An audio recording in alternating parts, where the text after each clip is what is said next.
So these English varieties,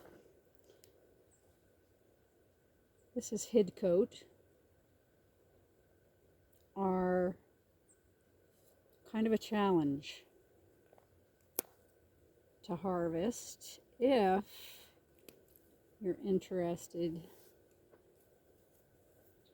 in getting more bloom, more bang for your buck. You can see I'm using these sassy little pruners, and I'm what I call select pruning. It's kind of like, instead of clear cutting a forest, you go in and select the nicest blossoms. So I'm coming way back in the bush, and I'm individually clipping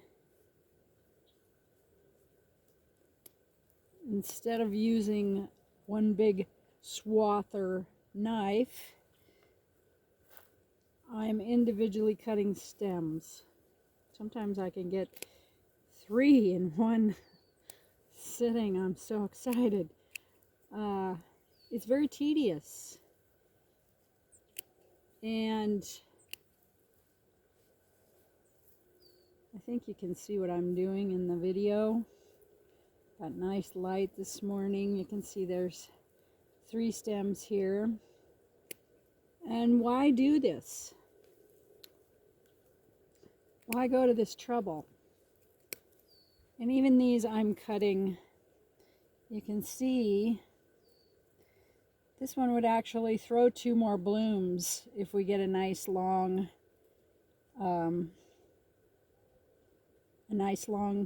season, which we never know what we're going to get here anymore.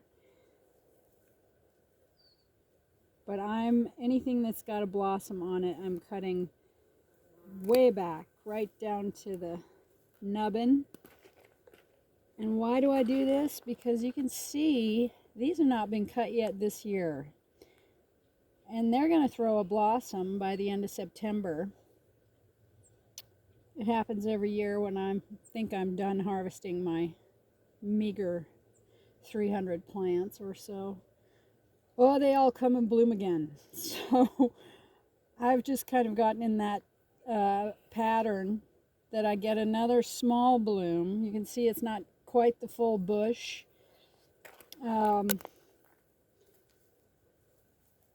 It just kind of extends my product availability.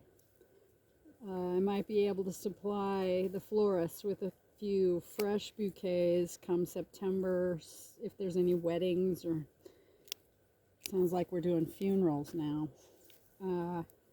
Anyway,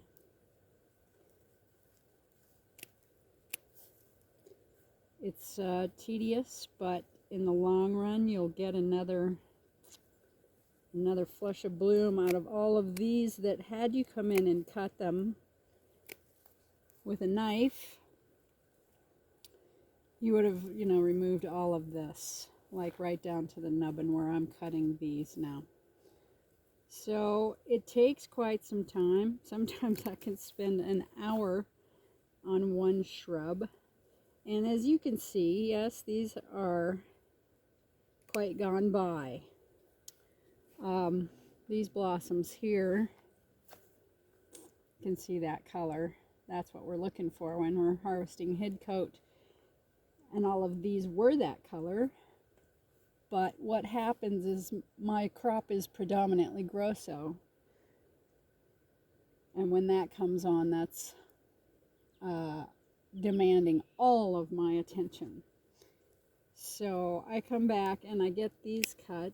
And in the world of plants, one must remember that pruning encourages growth. So this literally spurs the plant into stop producing seed with these. Sometimes I do allow these plants to, or I'll leave like a whole side where I know it's going to fall in a direction onto the gravel where I'll be able to find them.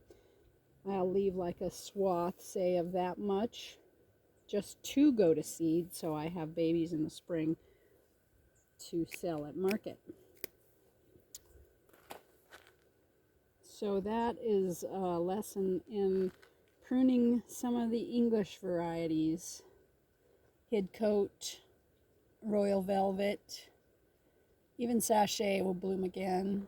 Some of these like Fulgate and others that I do not have. I have a white one here that's also select cut.